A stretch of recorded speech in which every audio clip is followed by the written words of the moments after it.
الحمد للہ رب العالمین والصلاة والسلام علی سید الانبیاء والمرسلین اما بعد فاعوذ باللہ من الشیطان الرجیم بسم اللہ الرحمن الرحیم الصلاة والسلام علیک یا رسول اللہ وعلی آلک واصحابک یا حبیب اللہ الصلاة والسلام علیک یا نبی اللہ وعلی آلک واصحابک یا نور اللہ۔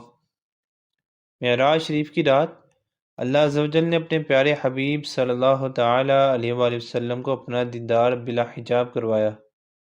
کروڑوں درود کروڑوں سلام اس پیارے کریم رحیم شفیق آقا صلی اللہ تعالی علیہ وآلہ وسلم پڑھ کے رب تعالیٰ کی طرف سے جب بھی کوئی انعام ملتا سرکار صلی اللہ تعالی علیہ وآلہ وسلم اپنے گناہگار امتیوں کو ضرور یاد کرتے تھے۔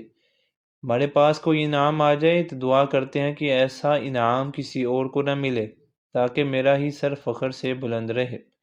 جبکہ پیارے آقا صلی اللہ تعالی علیہ وآلہ وسلم رب تعالیٰ کی بارگاہ میں عرض کرتے ہیں، اے مالک و مولا عز و جل، تو نے مجھے تو معراج کی نعمت سے نوازا، میرے امتیوں کو بھی معراج کروا دے۔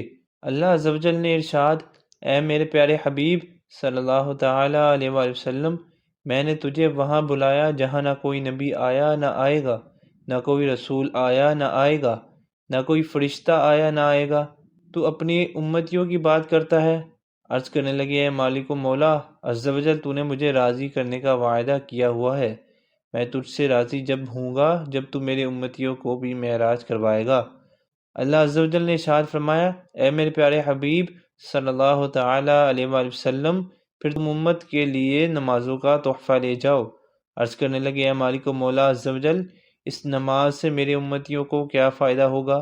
اللہ عز و جل نے ارشاد فرمایا کہ اے میرے پیارے حبیب صلی اللہ تعالی علیہ وآلہ وسلم، جن انوار و تجلیات سے تجھے لامقام بلا کر نوازا ہے، تیرا امتی زمین پر نماز پڑھے گا، اس کو بھی ان انوار و تجلیات سے کچھ حصہ نوازا جائے گا۔ اس لیے ارشاد فرمایا، الصلاۃ معراج المؤمنین، ترجمہ، نماز مومن کی معراج ہے۔ پیارے اسلامی بھائیو، نماز کی اہمیت کا اس سے بھی اندازہ لگایا جائے کہ تمام احکامات زمین پر ملے مگر نماز کا تحفہ لامقام بلا کر دیا گیا۔ پیارے اسلامی بھائیو، اگر کوئی مدینہ منورہ سے آپ کے لیے تحفہ لائے اور آپ اس تحفے کی قدر نہ کریں، اس کو ضائع کر دیں، آپ خود سوچیں کہ تحفہ لانے والے کا دل کس قدر دکھے گا۔ تحفہ لانے والا کہے گا کہ میں تو بڑے مان سے تحفہ لے کر آیا تھا مگر آپ نے اس کی قدر نہیں کی۔ اسی طرح سمجھ لیں کہ نماز تحفہ معراج ہے، اس تحفے کو بھیجنے والا اللہ عز و جل پوری کائنات کا خالق اور مالک ہے، اور تحفہ لانے والے اللہ عز و جل کے پیارے حبیب صلی اللہ تعالی علیہ وآلہ وسلم ہیں اور لائے گناہ گار امت کے لیے۔ اب اگر امتی تحفے کی قدر نہ کریں، اس کو ضائع کر دیں، تو اندازہ لگائیں کہ تحفہ بھیجنے والا اور تحفہ لانے والا کس قدر ناراض ہوتے ہوں گے۔ لہٰذا ہمیں اس تحفے کی دل سے قدر کرنی چاہیے اور نماز خوش دلی سے پڑھنی چاہیے۔ صلو علی الحبیب صلی اللہ تعالی علی محمد صلی اللہ تعالی علیہ وآلہ وسلم۔